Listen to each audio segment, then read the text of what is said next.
Assalamualaikum warahmatullahi wabarakatuh.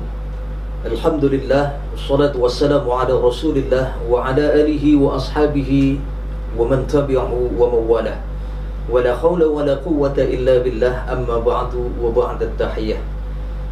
Saudara-saudaraku yang dimuliakan Allah Subhanahu wa taala, tema kita pada kesempatan kali ini, Al-Fakir akan membahas secara ringkas tentang makna dari zakat mal, di mana kita tahu zakat itu ada dua, ada zakat fitrah, yang kedua adalah zakat mal. Zakat fitrah pada kajian yang lalu pernah Al-Fakir sampaikan. Saat ini Al-Fakir akan coba mengulas tentang apa itu zakat mal. Allah Subhanahu wa taala berfirman dalam surah At-Taubah ayat 103. Allah Subhanahu wa taala menyampaikan, "Khudh min amwalihim shadaqatan tutahhiruhum wa tuzakkihim biha wa shalli 'alaihim." Allah memberikan penegasan kepada kita, ambillah sebagian dari harta. Allah tidak meminta kita untuk mengambil keseluruhan dari harta kita, melainkan Allah hanya memerintahkan kepada kita untuk mengambil sebagian dari harta kita. Shadaqatan tutahhiruhum wa tuzakkihim biha. Berikan sedekahmu, keluarkan zakatmu, tujuannya adalah untuk mensucikan dari harta kita. Manakala mungkin di antara sekian banyak harta yang kita kumpulkan, ada harta yang tidak halal, atau mungkin ada harta yang sifatnya subhat. Kita keluarkan zakat kita, tujuannya untuk mensucikan harta kita. Jika uang penghasilan kita ini kita tidak keluarkan zakatnya, maka khawatir uang ini kita berikan makan kepada anak istri kita, menjadi haram masuk ke dalam tubuh mereka, dan ini akan menjadi satu pertanggungjawaban kita di hadapan Allah Subhanahu wa taala. Saudaraku yang dirahmati Allah, zakat mal adalah zakat harta. Sebelum kita berbicara masalah zakat mal, ada beberapa langkah dan tahapan-tahapan yang harus kita pahami. Yang pertama yang harus kita pahami adalah kita harus menentukan sumber harta yang kita miliki yang akan kita keluarkan zakatnya. Bicara masalah harta, ada rumah, ada kendaraan, ada perhiasan, ada motor, ada uang di tabungan kita. Namun ketahuilah wahai saudaraku yang dirahmati Allah, tidak semua harta yang kita miliki sampai saat ini itu wajib semuanya kita keluarkan zakat. Di dalam Islam, Rasulullah SAW menyampaikan ada 8 harta.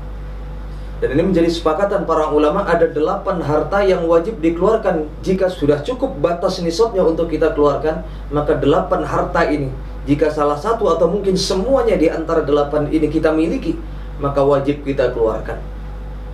Apa yang pertama? Yang pertama adalah zakat emas dan perak. Ini harus kita keluarkan jika sudah memenuhi nisabnya. Kemudian yang kedua adalah zakat profesi, atau penghasilan kita, penghasilan tetap kita selama sebulan. Ini pun juga wajib kita keluarkan zakatnya jika sudah mencukupi nisabnya. Yang ketiga adalah zakat dari uang tabungan kita. Jika jumlahnya besar, mencukupi nisab, wajib kita keluarkan zakat. Kemudian yang keempat adalah zakat insentif produktif. Lalu kemudian yang kelima adalah rikas. Apa itu rikas? Barang temuan atau uang temuan yang kita dapati di jalan tanpa kita sengaja. Jika dalam jumlah yang sangat besar dan memenuhi nisabnya, ini haram hukumnya untuk kita konsumsi sendiri, kita makan sendiri. Keluarkan zakatnya, ada hak fakir miskin yang harus kita bayarkan. Itu yang kelima. Kemudian yang keenam adalah zakat pertanian atau buah-buahan, itu bisa masuk dalam kategori zakat pertanian yang harus juga untuk kita keluarkan jika itu sudah memenuhi batas nisabnya. Kemudian yang ketujuh adalah zakat ternak. Jumlahnya yang banyak, itu wajib juga untuk kita keluarkan. Kemudian yang terakhir, yang 8, menurut kesepakatan para ulama, harta yang wajib kita keluarkan adalah harta atau zakat perniagaan. Inilah saudaraku yang dirahmati Allah Subhanahu wa taala. Inilah langkah yang pertama di antara sekian banyak harta yang sudah menjadi ketentuan para ulama yang wajib untuk kita keluarkan. Mari sama-sama kita mengkaji dari sekian harta yang kita miliki, berapa jumlah harta yang wajib kita keluarkan zakatnya. Jika kita berpenghasilan setiap bulan, maka itu masuk dalam kategori zakat profesi yang harus kita keluarkan. Itu yang harus kita pahami sebelum kita menentukan zakat apa yang kita keluarkan. Jika kita usaha perdagangan, maka dagangan itulah yang harus kita keluarkan zakat. Saudaraku yang dirahmati Allah Subhanahu wa ta'ala, kemudian langkah yang kedua yang harus kita pahami sebelum kita menunaikan zakat mal, yang kedua adalah menentukan nisab dan haul dari harta kita. Pertanyaannya adalah, apa itu nisab? Nisab adalah batas minimum dari harta yang kita keluarkan untuk berzakat. Sedangkan haul adalah batas kepemilikan harta yang kita miliki. Nah, berbicara masalah haul ini, ada berbeda pendapat dari para ulama yang harus kita keluarkan. Ada ulama yang menyampaikan 1 tahun kita keluarkan zakat. Ada pendapat ulama yang paling masyhur yang kita banyak ikuti di negeri kita, ini kita bisa keluarkan di setiap bulannya. Dalam hal ini khilaf di antara para ulama. Adapun zakat yang harus kita keluarkan setiap tahunnya, ini ada dalam riwayat hadis Sunan At-Tirmizi. Bunyi hadisnya, man istata'a malan fala zakata alaihi hatta yakhula khawlu alaihi al-khawlu 'inda rabbik. Barang siapa yang sudah mencukupi hartanya, maka wajib dikeluarkan zakat itu setiap tahunnya. Ini hadis tadi yang menjelaskan tentang dikeluarkannya zakat mal selama 1 tahun sekali. Lalu saudaraku yang dirahmati Allah, bagaimana kita menentukan nisab dari harta yang harus kita keluarkan untuk berzakat? Dalam hal ini para ulama sepakat bahwasanya batas nisab yang harus kita keluarkan yaitu setara dengan 85 gram emas atau sekitar 20 dinar. Ini yang harus kita keluarkan jika sudah mencukupi nisab tersebut. Saudaraku, dari 85 gram emas tadi, kalau kita hitung, kalau kisaran 1 gramnya sekitar 500.000, maka total adalah sekitar 42.500.000 rupiah. Jika kita memiliki uang tabungan yang ada di bank yang kita simpan sudah mencapai batas 42.500.000, maka itu harus kita keluarkan zakatnya. Nah, 42.500.000 inilah kemudian kita bagi menjadi 12 bulan, kurang lebih sekitar 3.500.000. Nah, dari 3.500.000 inilah kemudian kita potong 2,5%-nya menjadi kurang lebih sekitar 85.000 yang wajib kita keluarkan zakatnya setiap bulan. Maka khilaf di antara para ulama, ada yang menunggu sampai 1 tahun baru dikeluarkan zakat. Ada juga yang sangat berhati-hati karena khawatir harta ini menimbun, semakin banyak, semakin berat kita untuk mengeluarkan zakat. Maka alangkah lebih baiknya, ini menjadi sepakatan para ulama, harta itu ada baiknya jika berpenghasilan sudah mencukupi nisabnya, maka kita keluarkan setiap bulan, kita berikan kepada fakir miskin. 2,5% itu hak mereka. Maka kurang lebih 1 bulan, jika penghasilan kita 42.500.000 dalam 1 tahun, maka dalam kurun waktu 1 bulan berarti penghasilan kita sekitar 3.500.000, itu kita bayarkan zakatnya 2,5%, kurang lebih sekitar 85.000, atau sepakat banyak yang membulatkan menjadi 100.000 dikeluarkan zakat malnya.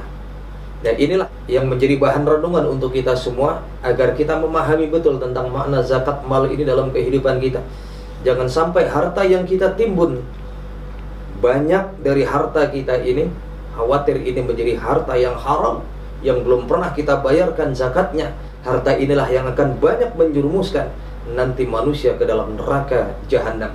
Wa an malihi min aina aktasabahu wa aina anfaqahu. Rasulullah sallallahu alaihi wasallam menyampaikan dalam sebuah hadis, wa an malihi min aina aktasabahu. Engkau dapatkan harta selama ini, harta itu engkau dapatkan dari mana? Wa aina anfaqahu, dan engkau infakkan untuk apa? Engkau belanjakan untuk apa semasa itu? Saudara-saudaraku yang dirahmati Allah Subhanahu wa ta'ala, itulah tahapan yang kedua atau langkah yang kedua yang harus kita pahami sebelum kita menunaikan zakat mal, yaitu menentukan batas nisab dari harta yang kita miliki dan masa haul dari kepemilikan harta yang kita miliki. Saudaraku yang dirahmati Allah Subhanahu wa taala, kemudian tahapan atau langkah yang berikutnya yang harus kita pahami sebelum kita menunaikan atau membayar zakat mal. Langkah yang ketiga adalah menentukan kadar zakat yang kita keluarkan dari harta kita. Saya ambil perumpamaan, misalkan zakat berupa uang tabungan yang kita miliki. Misalkan kita menyimpan uang kita sekitar 25 juta. Jelas, uang 25 juta ini belum mencukupi nisab dari 85 gram emas tadi. Atau kurang lebih kalau diuangkan sekitar 42.500.000. Maka uang tabungan kita ini belum mencukupi nisab untuk kita keluarkan zakatnya. Namun ketika berjalan waktu, tabungan kita ini bertambah,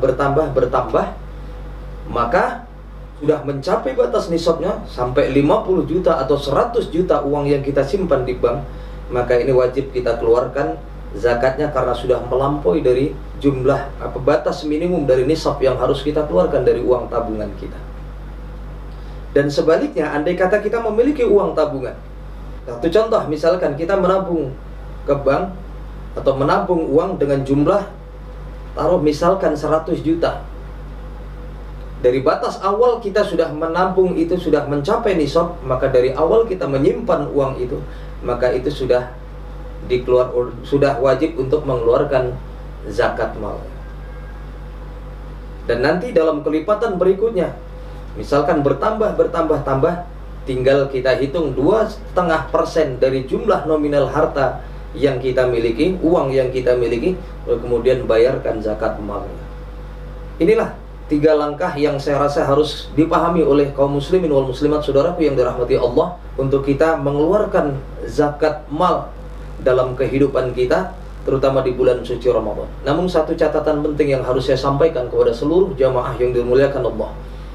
Saya menghimbau, jika kita memiliki kelapangan rizki, kita memiliki kelapangan harta, maka janganlah sampai kita menunggu sampai 1 tahun. Walaupun ini ada khilaf di antara para ulama, ada yang membolehkan.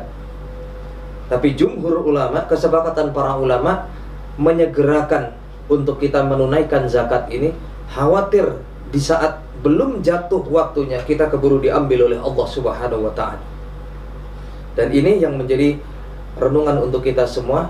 Mari sama-sama, di saat kita sudah memiliki kelapangan rizki, maka sudah memasuki batas nisabnya, keluarkan zakat itu untuk mensucikan harta kita. Segala sesuatu yang masuk pada diri kita, insya Allah menjadi sesuatu yang halal, yang dimakan oleh anak istri kita, menjadi makanan yang halal, yang insya Allah membawa keberkahan dan kemaslahatan dalam kehidupan rumah tangga kita. Wallahul muwaffiq ila aqwamit thoriq wal 'afu minkum. Wassalamualaikum warahmatullahi wabarakatuh.